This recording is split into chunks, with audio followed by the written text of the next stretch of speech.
দিনত কিমান সময় পঢ়িছিলা? মই এনেকুৱা কোনো সময় নাছিল যে এইখিনি সময় পঢ়ি মোৰ পঢ়ি পেলাই ভাল লাগিছিল কাৰণে মই যেতিয়াই মন যায় তেতিয়া পঢ়িছিলোঁ, বাহিৰা কিতাপো পঢ়িছিলোঁ, তাৰপিছত মাজে মাজে গানো শুনিছিলোঁ। গতিকে সেনেকৈ মোৰ দিনটো মানে পঢ়াৰ মাজতে ব্যস্ত হৈ গৈছিল। ভৱিষ্যতে তোমাৰ কি পৰিকল্পনা? ভৱিষ্যতে মই এজন ফিজিচিষ্ট হ'ব বিচাৰোঁ। মানে কিছুমান ফিজিক্সৰ আধৰুৱা কাম আছে, সেই কৰ্মখিনি মোৰ দ্বাৰা যাতে সম্পন্ন হয়, সম্পূৰ্ণ হয়, তাৰ কাৰণে মই নিজৰ প্ৰচেষ্টা অব্যাহত ৰাখিছোঁ আৰু ভৱিষ্যতে সফলতা লাভ কৰিব।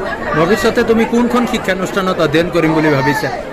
মই এনেই বেচেলৰ ডিগ্ৰীটো IISc বেংগলোৰ বুলি এখন ইনষ্টিটিউটৰ পৰা ল'ব বিচাৰোঁ। তাৰপিছত মাষ্টাৰ্ছ আৰু PhDৰ কাৰণে মই এখন ভাল ইউনিভাৰ্চিটিত অধ্যয়ন কৰিব বিচাৰোঁ আৰু তাৰপিছতে এজন পদাৰ্থবিজ্ঞানী হ'ব বিচাৰোঁ। তুমি ঢেকীয়াজুলিত প্ৰথমজন ছাত্ৰ যিজনে মেট্ৰিক পৰীক্ষাত অসমৰ ভিতৰত প্ৰথম স্থান দখল কৰিছে, গতিকে কি ক'বা? এই ক্ষেত্ৰত মানে প্ৰথম স্থান পোৱাটোতো এটা সপোনৰ দৰে থাকে সকলোৰে, তথাপিও আশা এটা আছিল, সম্পূৰ্ণও হ'ল।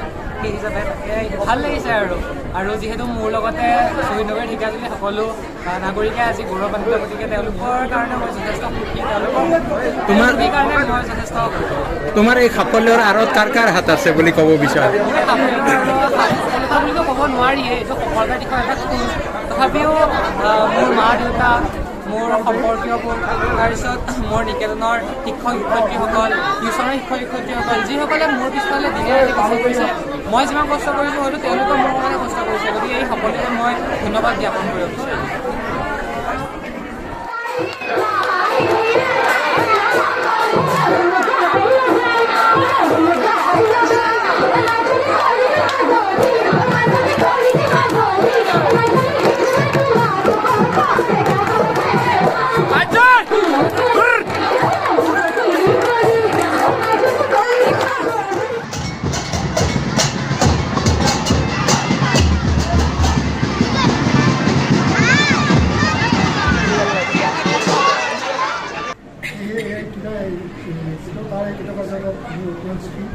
লগতে আজি যদিও ফিজিকেলি আমাৰ লগত ল'ৰাটো উপস্থিত নাই, ইয়াৰ পৰাই মই জনাইছোঁ তাক বহুত ব্যক্তিগত ফালৰ পৰা পৰিয়ালৰ ফালৰ পৰা আমি কোনো নিকেতনৰ অভিনন্দন জনাইছোঁ।